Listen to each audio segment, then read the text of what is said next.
luas wilayah 3.888 km persegi, Kabupaten Pasaman Barat sebagian besar belum memiliki sarana dan prasarana jalan yang memadai.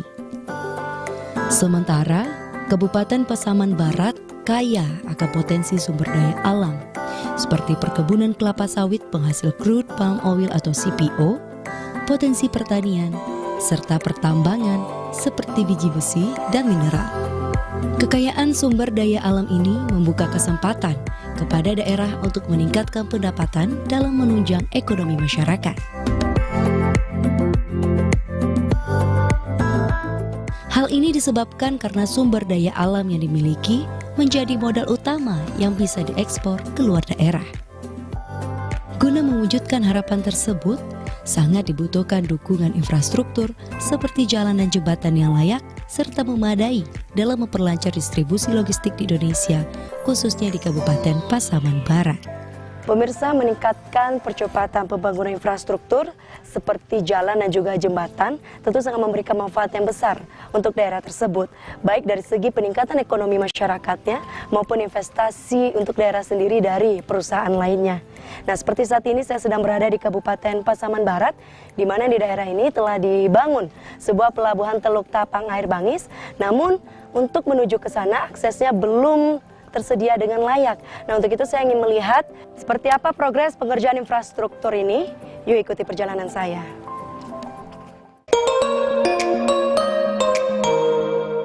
Pembangunan jalan prioritas nasional untuk menunjang pelabuhan Teluk Tapang di Kabupaten Pasaman Barat belum selesai. Saat ini, akses jalan menuju Teluk Tapang dari Bunga Tanjung sangat memprihatinkan. Untuk melewati ruas jalan, tidak dapat dilewati dengan menggunakan kendaraan biasa, tapi harus menggunakan motor trail atau mobil off-road karena hampir di semua badan jalan dipenuhi lumpur karena masih berupa jalan tanah. Pembangunan Teluk Tapang, pelabuhannya alhamdulillah sudah selesai di tahun 2017. Namun untuk operasional Teluk Tapang itu tentu ada beberapa hal yang harus diselesaikan, baik oleh pemerintah Kabupaten Pasaman Barat, provinsi maupun oleh kementerian yang terkait. Itu berkenaan dengan infrastruktur jalan, ya. Akses jalan yang akan masuk ke Teluk Tapang. Akses jalan itu sejumlah 42 km yang sudah terselesaikan itu sepanjang 20 km. Dan pembangunan di tahun anggaran ini itu melalui pemerintah pusat, itu pelaksanaan pembangunan Teluk Tapang dilanjutkan. Pembangunan akses jalan, ya, menuju ke Teluk Tapang yang sepanjang 23 km dengan anggaran total sekitar 216 miliar. Ini anggaran dari pusat. Tentu kami atas nama pemerintah daerah ini sangat bersyukur karena nantinya target pelaksanaan pembangunan ini tahun jamak multi-year itu dikirakan selesai tahun 2024 semester pertama. Fungsinya tentu sudah jelas. Kita melihat kondisi sumber daya alam di Kabupaten Pasaman Barat. Ada beberapa, kita ada punya 13 pabrik kelapa sawit. Sudah jelas pabrik kelapa sawit itu menghasilkan CPO, ya. Dengan demikian yang selama ini CPO ini kita bawa ke pelabuhan Teluk Bayor, tentu dengan sudah beroperasinya Teluk Tapang, ini CPO ini tentu akan kita bawa ke Teluk Tapang. Juga nanti hasil-hasil pertanian, perkebunan lainnya yang dihasilkan oleh masyarakat Kabupaten Pasaman Barat, tentu nanti akan kita alokasikan ke Teluk Tapang dengan Teluk Tapang yang sudah beroperasi. Karena nanti dengan operasinya Teluk Tapang ini, itu sudah jelas menyerap beberapa tenaga kerja, ya. Dengan demikian tentu kita atas nama pemerintah daerah nanti berkoordinasi dengan pengelola pelabuhan Teluk Tapang ini bagaimana masyarakat Pasaman Barat, para pemuda masyarakat Pasaman Barat tentu dapat beraktivitas, dapat bekerja di Teluk Tapang itu, sehingga nantinya akan dapat mengurangi pengangguran di Kabupaten Pasaman Barat. Selain potensi perkebunan di Kabupaten Pasaman Barat ini, juga di situ ada salah satu perusahaan yang namanya PT Gamindra, ya. Itu mereka mengeksploitasi biji besi, ya. Di sana sudah beraktivitas, sudah mulai pengolahan, juga sudah mulai mengeluarkan hasil produksi biji besi itu. Mudah-mudahan dengan waktu tidak begitu lama lagi, diperkirakan nanti di bulan Desember, segala sesuatu yang menyangkut dengan izin perizinan yang sudah mereka selesaikan untuk tingkat kementerian, insya Allah ini bisa diekspor, ataupun nantinya pengeksporan ini tentu wewenang dari perusahaan Gamindra itu. Pembangunan akses jalan menuju Teluk Tapang masuk ke dalam prioritas nasional. Pembangunan ruas jalan ini merupakan kolaborasi antara pemerintah pusat dan pemerintah daerah. Data dari Kementerian PUPR, panjang ruas jalan dari Bunga Tanjung menuju Teluk Tapang sepanjang 43,17 km. Sementara, jalan yang baru rampung dikerjakan sekitar 20 km. Di antaranya yang sudah diaspal sepanjang 17,8 km, sedangkan yang lainnya masih dalam proses pengerasan. Pada tahun 2022, pemerintah telah menganggarkan dana pembangunan jalan sebesar 216 miliar rupiah lebih untuk melanjutkan pengerjaan jalan menuju Teluk Tapang sepanjang 23 km.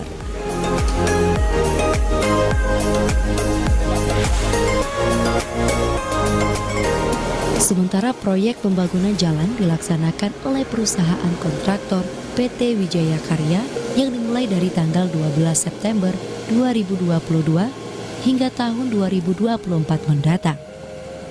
Pengerjaan selama 1 bulan terakhir masih dalam bentuk proses penimbunan berupa melapis penopang untuk perbaikan tanah dasar yang harus dipadatkan sesuai dengan kondisi lapangan yang ada. Sementara itu, pengerjaan penimbunan ini sudah mencapai 4 km dengan target pada akhir tahun 2022 mencapai 7,5%. Kita memulai pekerjaan sesuai kontrak yaitu 12 September 2022 dan sekarang tepat di hari ini kita sudah melakukan pekerjaan, sudah di timbunan pilihan, sudah ada pekerjaan galian juga. Dan target yang kita akan mencapai di akhir tahun ini yaitu di 7,5%. Kalau panjang jarak jalan yang akan kita kerjakan yaitu kurang lebih 23 kilo.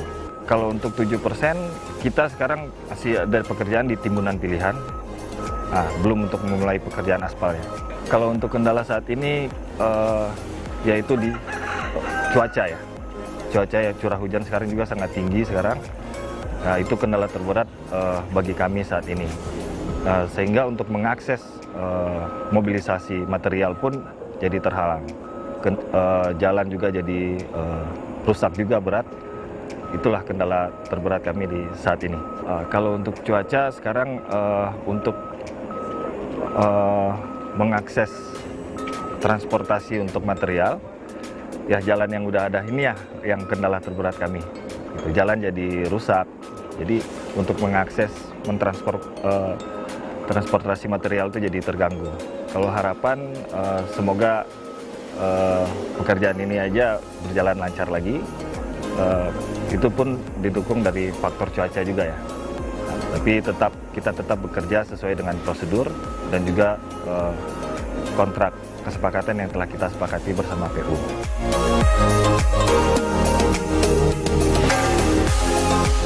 Percepatan pembangunan jalan menuju Teluk Tapang sangat diperlukan untuk memperlancar akses kendaraan menuju pelabuhan. Diyakini salah satu kunci dalam mendorong laju pertumbuhan ekonomi di Kabupaten Pasaman Barat adalah adanya pelabuhan Teluk Tapang.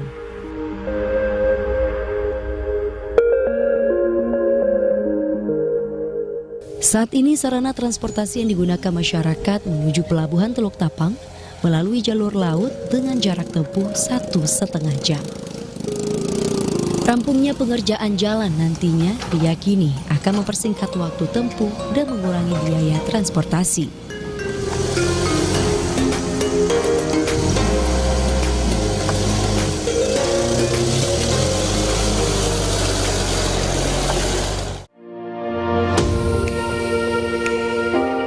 Sementara itu, Pelabuhan Teluk Tapang sendiri memiliki panjang 120 meter dengan lebar 12 meter. Meski pelabuhan Teluk Tapang telah dibangun sejak tahun 2008, namun izin operasionalnya baru diperoleh pada tahun 2017. Sementara dalam aktivitas pengapalan biji besi baru terlaksana pada bulan Februari 2022.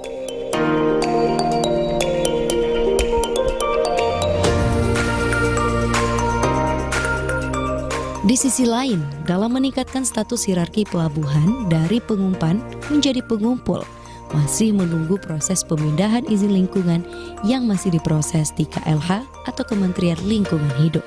Sekarang ini kami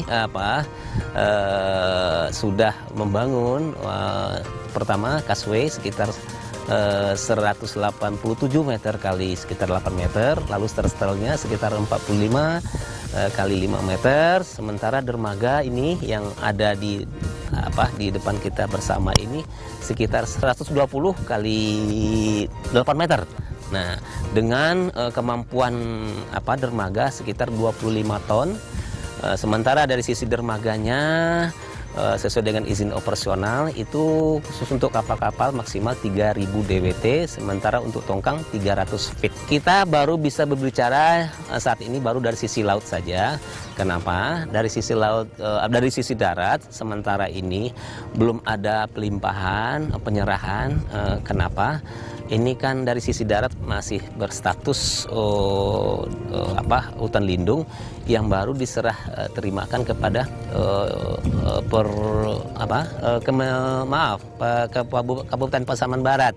Nah, sekarang proses penyerahan atau pemindahan terkait dengan izin lingkungan sedang dalam proses di KLH, di Kementerian Lingkungan Hidup. Nah, kenapa? Ini kan pelabuhan tadinya statusnya hierarkisnya baru pengumpan. Nah, karena mau dinaikkan hierarkisnya atau kelas pelabuhannya itu nanti akan jadi pengumpul. Makanya nanti proses izin lingkungan yang sedang berlangsung yang sedang di KLH sana nanti akan berpindah pemarkasannya ke KSOP Teluk Bayur dalam waktu dekat ini, dan sekarang sudah hampir mau selesai di tingkat KLH. Terus rencana ini dalam waktu dekat ini, nah ini kan sudah kita lihat bersama ini kesiapan dari Gamindra sendiri untuk rencana pengapalan biji besinya direncanakan bulan Desember ini. Nah, tapi mereka kapal besarnya tidak bersandar di dermaga kita. Mereka akan melakukan kegiatan alih muat di tengah. Artinya ditetapkan nanti spot-spot yang sesuai dengan draft kapal itu sendiri.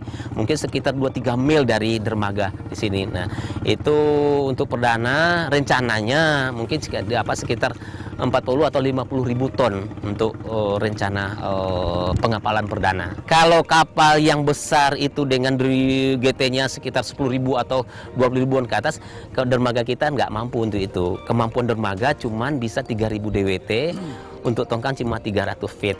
Nah, kapalnya sendiri memang kita memang suruh untuk kegiatannya di luar sana, artinya di daerah area labuh yang sudah nanti ditetapkan sesuai dengan kebutuhan draftnya kapal itu sendiri. Kalau di sini pertama draftnya cuman -7 LWS. Artinya dengan kapal yang 20.000 ke atas itu atau lebih malah itu tidak akan mencukupi, dan kapal akan kandas di sini. Nah, jadi pertama LWS kapal di mana -7 LWS itu ya, itulah kapal yang maksimal yang bisa standar di sini di dermaga. Makanya kapal tidak boleh dan tidak memenuhi syarat untuk kita beri standar di dermaga kita. Kalau di sisi dermaga mungkin sudah 75%. Mungkin bisa lebih ya. Sudah lebih. Kenapa? Kami sudah bisa menyandarkan beberapa kapal di dermaga sini, dan itu sudah 2-3 kali lah sudah pernah kita sandarkan di sini. Termasuk juga nanti kapal-kapal perintis sebenarnya sudah masuk ke daerah Teluk Tapang. Nah, cuman karena draftnya masih kurang di sini, makanya kita saat ini masih labuh posisinya kapal perintis. Nah, lalu untuk jangka panjangnya memang pelabuhan ini dari sisi laut memang selalu akan disempurnakan lagi. Yang kedua, pertama juga dari sisi alur pelayarannya, spot-spot nanti alih muat yang nanti kita rencana tetapkan di tengah di area labu untuk alih muat, begitu loh. Potensi yang ada di Pelabuhan Teluk Tapang pada umumnya Pasaman Barat ini cukup prospeknya cukup bagus. Kita tahu kalau CPO dan turunannya, khusus CPO lah ya, itu hampir 70% dibawa ke Teluk Bayur. Nah, alangkah menggembirakannya nanti, alangkah menjanjikannya nanti ketika Pasaman Barat sendiri bisa mengelola atau setidaknya CPO yang tadinya memakan waktu yang cukup panjang ke Teluk Bayur. Yang kedua, bisa terjaganya kondisi jalan kita yang selalu dibebani dengan truk-truk yang bermuatan CPO yang setiap hari ke Teluk Bayur. Nah, seandainya nanti sudah betul-betul berkembang lebih maksimal lagi, tentunya ini akan menjanjikan bagi perekonomian Pasaman Barat itu sendiri. Nah, harapan kami ya tentunya ya kita sama-sama mendorong bagaimana pelabuhan ini di Pasaman Barat ya mudah-mudahan ini sebagai penyangga dari pelabuhan Teluk Bayur ya yang kadang-kadang tingkat antrinya cukup tinggi juga. Nah, dengan berkembangnya pelabuhan Pasaman Barat ini, khusus pelabuhan Teluk Tapang ini, kami optimis ini akan bisa menyangga dari kepadatan kapal-kapal yang ada di Teluk Bayur.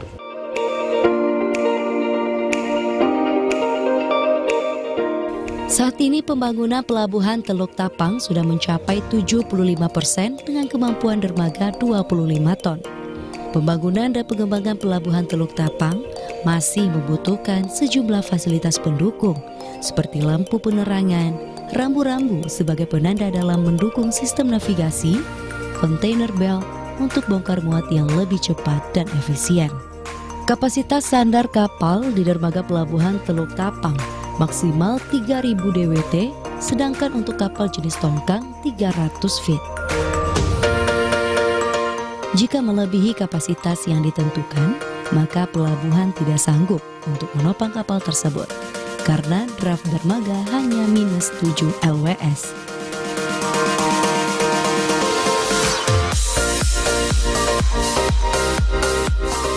Di sisi lain, perusahaan yang pertama kali memanfaatkan pelabuhan Teluk Tapang adalah PT Gamindra Mitra Kusuma yang bergerak dalam tambang biji besi. Namun proses pengiriman belum dilakukan karena masih dalam mengurus perizinan ekspor biji besi. Selain itu, sesuai dengan regulasi yang ditetapkan pemerintah, sebelum ekspor, perusahaan harus melakukan jual lokal. Menurut pihak perusahaan PT Gamindra Mitra Kusuma, sebelum adanya aktivitas tambang biji besi, status hutan yang berada di sekitar wilayah pertambangan merupakan hutan lindung. Namun setelah mendapatkan izin usaha pertambangan dari pemerintah daerah dan KSOP sebagai perpanjangan tangan dari Kementerian Perhubungan, pihak perusahaan mendapatkan izin penggunaan hutan lindung dengan status pinjam pakai seluas 100 hektar. Sebenarnya izinnya pertama keluar tahun 2006, masih dengan peraturan yang lama, tapi di 2010 kita ada penyesuaian, itu menjadi UPOP. Dulu kan KP ya, namanya menjadi UPOP. Cuman di 2010 itu kan ini dulu kawasan hutan lindung. Jadi kita harus proses dulu supaya keluar dari hutan lindung, kemudian kita proses pinjam pakai. Setelah proses pinjam pakai, baru kita bisa melakukan kegiatan operasional di lapangan. Nah, kemudian kami memperhatikan juga bahwa kalau kami akan melakukan ekspor, tentunya terkait dengan logistik. Salah satunya yang berkaitan dengan pelabuhan. Nah, jadi kalau kita membawa barang ini ke mana? Ke Teluk Bayur itu jaraknya jauh sekali, itu lebih dari 200 kilo. Nah, kemudian kita lihat di sekitar kita, jaraknya dekat, itu ada pelabuhan Teluk Tapang. Hanya pada saat itu tahun 2010 belum beroperasi. Nah, kemudian kami bekerja sama dengan kantor KSOP sebagai kepanjangan Kementerian Perhubungan dan pemerintah daerah Kabupaten Pasaman Barat untuk mengurus izin operasional pelabuhan Teluk Tapang. Ada sinergi antara kita di bidang usaha pertambangan, pemerintah daerah, dan kewenangan di Kementerian Perhubungan. Nah, pada tahun 2016 itu kalau saya tidak salah itu keluar izin operasional pelabuhan Teluk Tapang. Tambang biji besi, saya pikir salah satu tambang yang di Indonesia itu tidak terlalu banyak sebenarnya yang punya cadangan biji besi ya. Yang kami miliki di daerah Sumatera Barat ini salah satu yang cukup baik karena dilihat dari kandungan yang kita punya itu ada rata-rata 60 up ya. Kemudian kandungan Si-nya juga rendah. Itu memang salah satu tambang yang hasil produksinya itu untuk biji besi cukup baik. Jadi prospeknya saya pikir kalau untuk ke depan ini, untuk 10 tahun ke depan mungkin tambang ini masih bisa untuk beroperasi. Sekarang yang kita lihat di belakang ini ada stok itu 40.000 ton. 40.000 ton yang sudah kita siap untuk kapalkan. Yang sebelah sana itu kadarnya 62 kalau saya tidak salah ya 62, yang sebelah sini 60-an. Jadi cukup baik. Kita akan segera melakukan, sebetulnya ekspornya belum, karena salah satu kewajiban selain ekspor kita juga harus jual lokal. Ya, jadi kita nggak bisa nih, aturan pemerintah kita tidak bisa langsung ekspor ya, karena kita harus juga membereskan kuota ekspornya semua segala macam, dan persyaratan kuota ekspor itu kita harus ada smelter. Nah ini kita lagi urus semuanya untuk rencana pembangunan smelter, perizinannya kita juga lagi urus. Jadi mungkin untuk tahap awal keluar kita akan jual lokal. Nah kapan kita akan jual lokal? Tentunya setelah peralatan yang kita buat ini siap ya, karena nanti proses pemuatannya kan kita menggunakan conveyor belt. Ya, kenapa kita pilih conveyor belt? Karena supaya pekerjaan kita lebih efektif, lebih efisien ya, dibanding kita dengan menggunakan tracking. Juga kita memperhitungkan kekuatan dari dermaga. Jadi dengan conveyor ini sesuatu hal yang memang baik lah untuk semuanya. Jadi nanti kita bawa pakai ini dari sini masuk ke conveyor belt, masuk ke tongkang. Dari tongkang nanti baru kita masukin lagi ke vessel. Ya kita rencana per bulan itu sekitar 40-50 ribu ton. Semua kendala tuh setiap kegiatan pasti ada gitu ya. Cuman bagaimana kita bisa menyelesaikan semua persoalan. Nah kalau kami di sini kami merasa nyaman sebetulnya. Kenapa? Karena pemerintah daerahnya sangat support ya, kabupaten maupun provinsi. Kemudian aparatnya juga ya, dari TNI Angkatan Laut, Angkatan Darat, dari kepolisian juga semua support kita ya. Dari pemerintah kabupaten, kemudian dari mana? Dari Kementerian Perhubungan melalui kantor KSOP. Mereka yang datang kadang-kadang ke sini, bukan kita yang ke sana gitu, untuk membantu apa sih yang kita hadapi di sini gitu loh. Jadi kendala pasti ada, tapi sejauh ini sih nggak ada yang signifikan. Yang berat buat kita belakangan ini hanya cuaca saja. Kalau ya kendala-kendala yang lain nggak ada. Jadi untuk investor yang lain lah saya pikir gitu. Jadi selalu yang keluar di luar itu investasi di Sumatera Barat itu susah.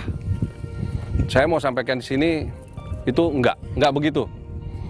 Gitu ya. Jadi justru kalau kita memang bisa berkomunikasi baik dengan masyarakat ya. Kami di sini dari tahun 2010 sampai sekarang tahun 2022 sudah 12 tahun. Alhamdulillah sampai hari ini nggak ada gesekan dengan masyarakat. Ya tentunya kami dibantu. Di sini ada Pak Afif Syarial. Beliau ini keturunan keluarga di Air Bangis ya, rajanya Air Bangis. Nah jadi memang kuncinya cuma satu saya pikir ya, kita sebagai tamu harus mau menghormati masyarakat setempat, harus mau mengikuti adat istiadat setempat. Ya tentunya kalau kita bisa lakukan itu, saya pikir nggak akan ada lah yang akan mengganggu kita gitu. Jadi kalau mau investasi lah di Pasaman Barat, tapi tentunya dengan cara yang benar. Ya bagaimana berkomunikasi dengan masyarakat. Nggak ada tuh selama ini pamoyonya dibilang Sumatera Barat itu sulit investasi, masyarakatnya susah. Saya bisa nyatakan sini tidak. Rencananya pada bulan Desember 2022, PT Gamindra Mitra Kusuma akan melakukan pengapalan perdana biji besi sebanyak 40.000 ton pengiriman dalam negeri. Sementara pihak perusahaan tambang dalam penambangan biji besi menggunakan tenaga kerja gabungan, yaitu tenaga kerja asing dan tenaga kerja lokal. Tenaga kerja asing sebagai tenaga ahli yang didatangkan dari Cina sebanyak 30 orang dan tenaga kerja lokal 100 orang. Direktur PT GMK juga menepis isu yang mengatakan sulit berinvestasi di Sumatera Barat. Hal ini dibuktikan dengan lancarnya aktivitas pertambangan biji besi di Pelabuhan Teluk Tapang dan besarnya dukungan dari pemerintah daerah setempat. Akhirnya apa yang kita tunggu-tunggu tiba juga. Untuk itu, sebagaimana disampaikan oleh Pak Dirut, kuncinya adalah komunikasi.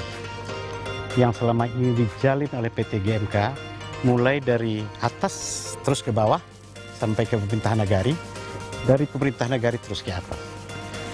Sinergisitas inilah yang dibangun sungguh-sungguh oleh PT GMK, sehingga akhirnya kita dapat mewujudkan ini.